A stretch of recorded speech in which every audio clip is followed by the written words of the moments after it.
Você está sintonizado no Agenda Econômica da TV Senado.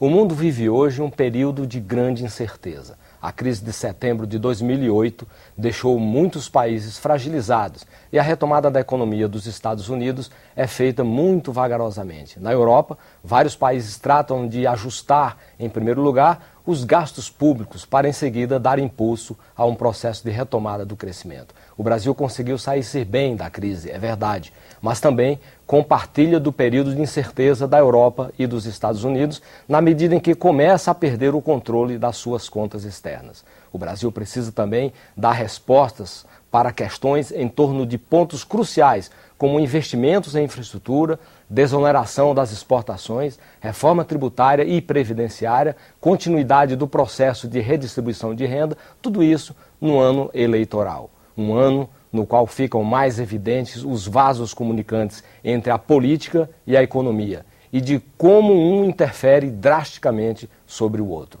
Para analisar os novos cenários da política e da economia nesse período de instabilidade, o Agenda Econômica vai conversar hoje com o professor José Matias Pereira, de Administração Pública da Universidade de Brasília, a UNB. Participa da entrevista conosco o jornalista Davi Emerick. Professor, muito obrigado pela sua presença nos estúdios da TV Senado. Eu gostaria de começar com essa questão da incerteza. Quer dizer, o Brasil vive nesse período, o mundo globalizado, vivemos um período de incerteza às vésperas de uma eleição. Quer dizer, há risco de que haja um retrocesso em algumas conquistas feitas pelo Brasil, tanto no crescimento econômico, como na arrumação das contas públicas, como também de conquista em torno de redistribuição de renda? Bom, é uma satisfação estar aqui com vocês e dizer o seguinte, que quando você aborda a questão do aspecto de economia e política, algo fica, digamos, colocado nesse debate, que é fundamental que as pessoas entendam que um país ele não avança por acaso, ele não progride por acaso. E eu diria que o Brasil hoje ele vive um momento diferenciado nesses últimos anos por alguns aspectos que têm contribuído para isso. A questão hoje no cenário internacional é que a crise de 2008, que começou com um problema no mercado imobiliário americano, ela teve um impacto muito forte e isso repercutiu para a Europa e para o Brasil também. Nós tivemos a habilidade, adotamos determinadas políticas econômicas que foram favoráveis nesse processo, que fez com que o Brasil saísse dessa dificuldade, desse cenário ruim, um pouco antes dos outros. Mas nós não podemos dizer que a questão está solucionada.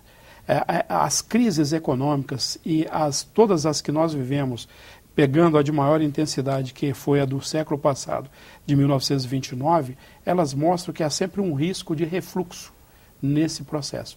Então é importante que o Brasil, os governantes e a sociedade fique atenta em relação a isso, faça inclusive escolhas boas do ponto de vista de gestores, de governadores, de presidente, de políticos com boa estrutura, para enfrentar esses problemas. É preciso estar atento em relação a isso. A questão do ovo da galinha. O senhor falou que veio a crise e o Brasil tinha tomado algumas medidas que foram corretas no momento que essa crise eclodiu e depois também da crise eclodida.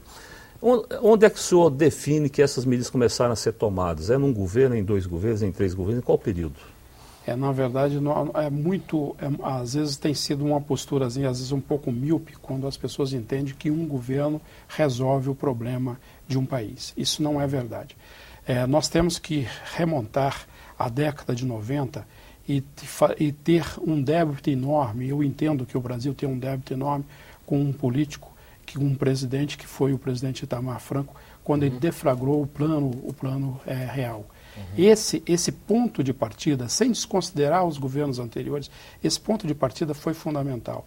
Então, os primeiros 4 anos do governo Fernando Henrique, o segundo, e depois o governo Lula, o primeiro e o segundo governo, todos esses esforços que foram feitos nesse período foram fundamentais para que o Brasil buscasse o seu ponto de equilíbrio. É importante dizer que o Brasil hoje ele vive um momento bastante original e excepcional em termos de perspectiva. Isso não ocorre por acaso. Nós hoje temos um sistema político que está se consolidando de maneira bastante positiva, a partir principalmente da Constituição de 88. Nós temos uma economia que, com todas as dificuldades, ela foi se ajustando ao longo dessa uma década e meia última.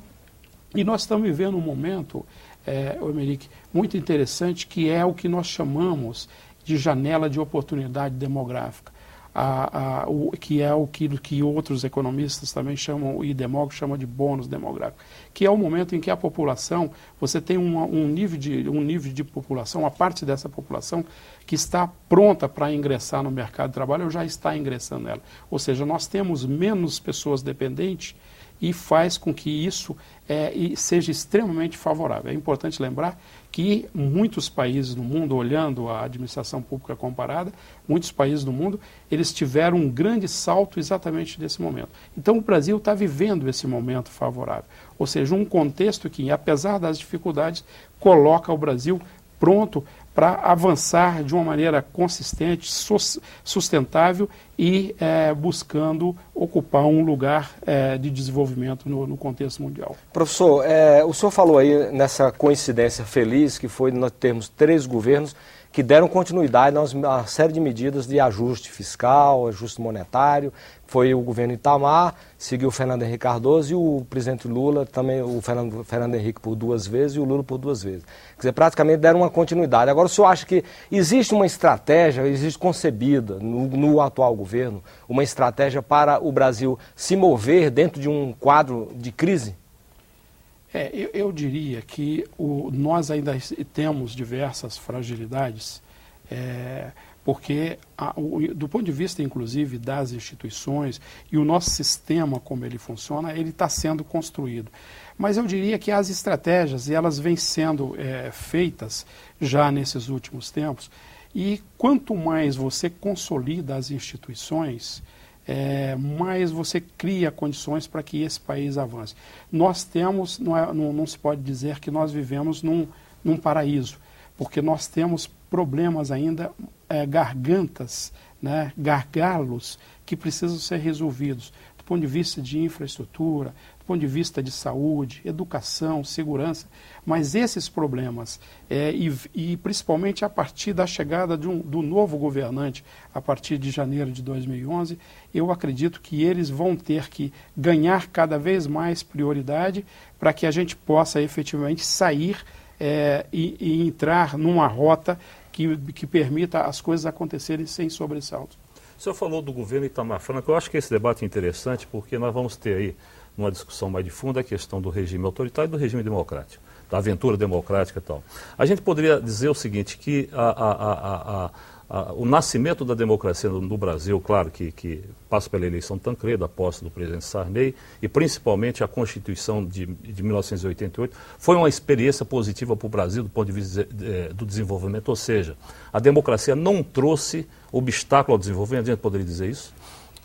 Eu diria que nós tivemos, né, apesar dos incidentes, a própria morte do presidente Tancredo, mas nós tivemos muita sorte no encaminhamento dessas questões, porque você não pode pensar num país onde você eventualmente possa ter crescimento significativo, mas se você não tiver um Estado democrático de direito, é fundamental que as pessoas reflitam sobre isso, que é preciso fazer as coisas acontecer ao mesmo tempo.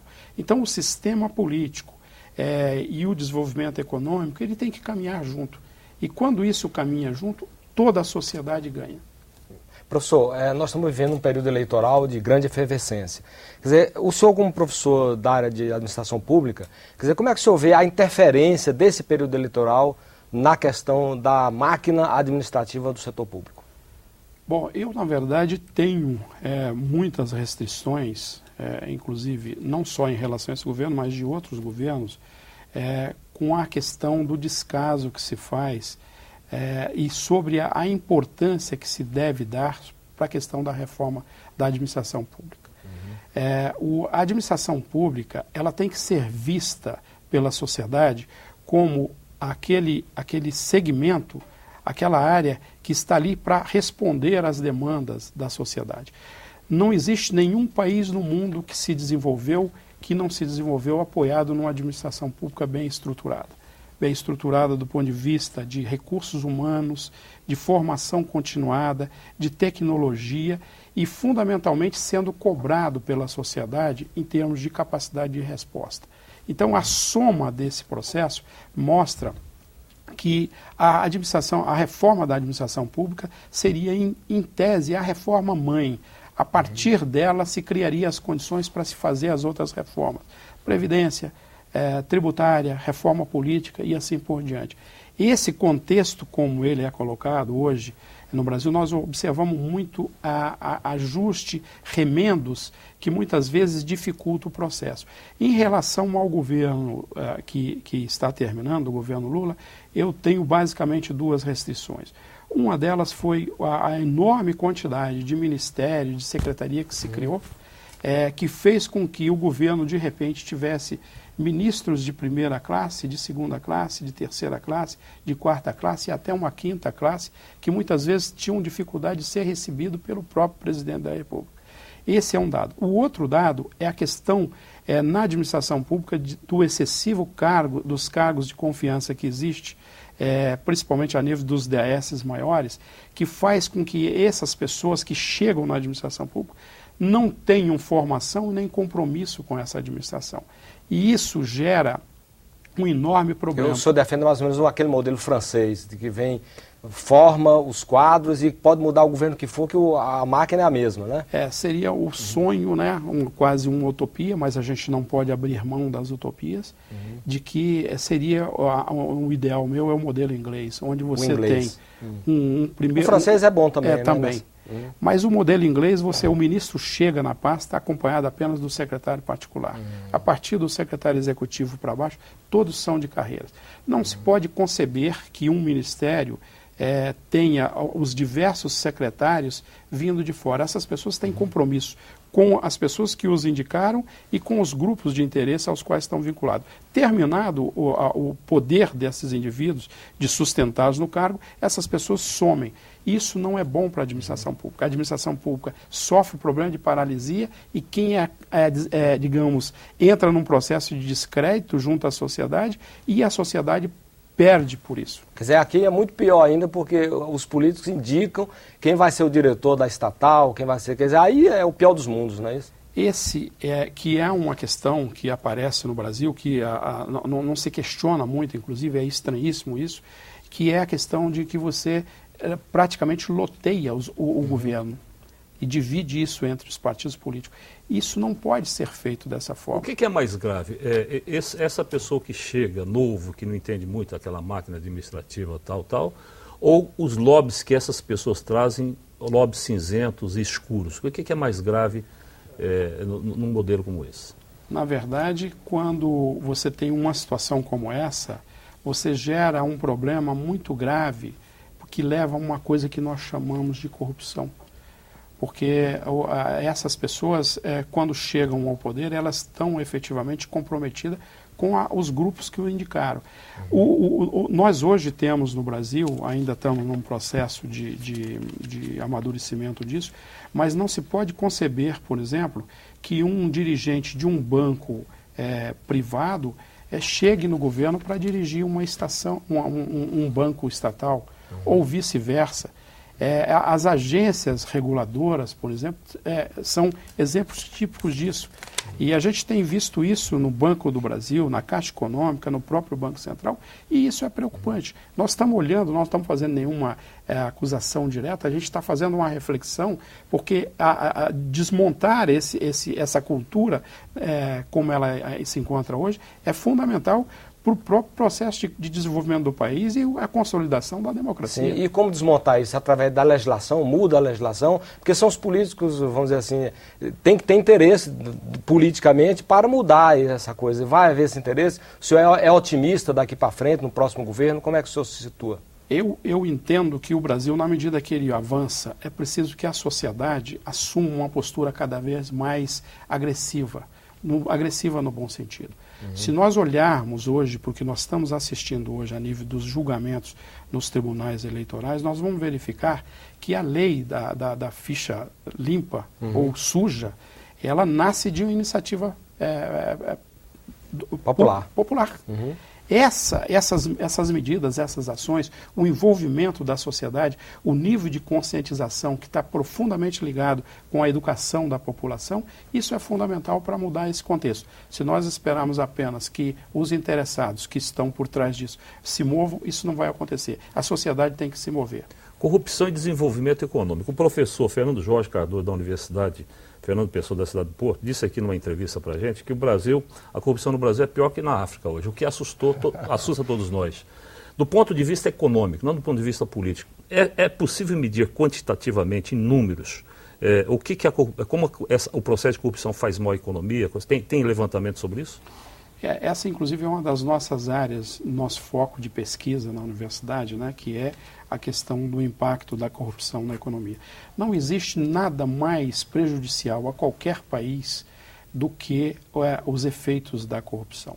Porque os efeitos da corrupção, digamos, é como se você tivesse uma doença que tivesse erodindo todas as bases, inclusive, das instituições. A afirmação do professor da Universidade do Porto, ela é um pouco temerária, no meu entendimento, porque a corrupção ela é medida dentro de parâmetros possíveis. Mas comparar o Brasil com os países africanos, principalmente com aqueles países que têm mais problemas, eu diria que é, no mínimo, temerária. Nós temos problema, eu diria, até os dados que revelam a transparência internacional naquele índice, que mede que o Brasil fica aí próximo de 4,5, 5, que nós temos um problema endêmico de corrupção. Mas esses problemas endêmicos de corrupção, eles têm que ser, digamos, enfrentados pela sociedade como um todo e buscando mecanismo que possa, na verdade, evitar que a coisa avance. Eu sempre coloco que, por exemplo, a função do Tribunal de Contas não é examinar as questões depois que o fato ocorre. As ações dos órgãos de controle, ela tem que acontecer no momento em que a coisa começa a ser deflagrada. Porque você, depois de detectar um desvio, uma distorção, ou mesmo uma apropriação indébita, depois que esse dinheiro cai na mão do indivíduo que se apropriou dele, você não o recupera. Difícil. No próximo bloco, o descontrole das contas externas. Aguarde.